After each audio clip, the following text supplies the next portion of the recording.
এই ফুচকাটা কিন্তু কয়েকদিন ধরে দেখছি, ছেলেটা কিন্তু ভীষণ হ্যান্ডসাম। চল ছেলেটাকে একটু জ্বালিয়ে আসি, ওর সাথে আমি প্রেম করব। তুই পাগল হয়েছিস? পারবি না। আমি ওর সাথেই প্রেম করব, আমার নিজের প্রতি বিশ্বাস আছে, আমি কখনো হারতে শিখিনি। ঠিক আছে, দেখাই যাচ্ছে। এই নিন আপনার ফুচকা। I love you. মানে কি বলছেন আপনি? আজ রাতে আমি যাকে স্বপ্নে দেখেছি সেটা তুমি। আমি ভাবতেই পারিনি যে উপরওয়ালা আজ তোমার সঙ্গে আমার দেখা করিয়ে দেবে। আপনার মাথা ঠিক আছে তো? আমার সব ঠিক আছে, শুধু তুমি একবার বলো আমায় ভালোবাসবে কিনা, না হলে আমি পাগল হয়ে যাব। এই কিরে তোরা কিছু বলছিস না কেন?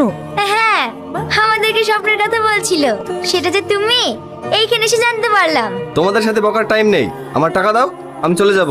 কি বলছো তুমি? তুমি তোমার গার্লফ্রেন্ডের সাথে টাকা নেবে? আমি তোমাকে পুরো মনটাই দিয়ে দিয়েছি, আর তুমি আমাকে ফ্রিতে কাটা ফুচকা খাওয়াতে পারবে না?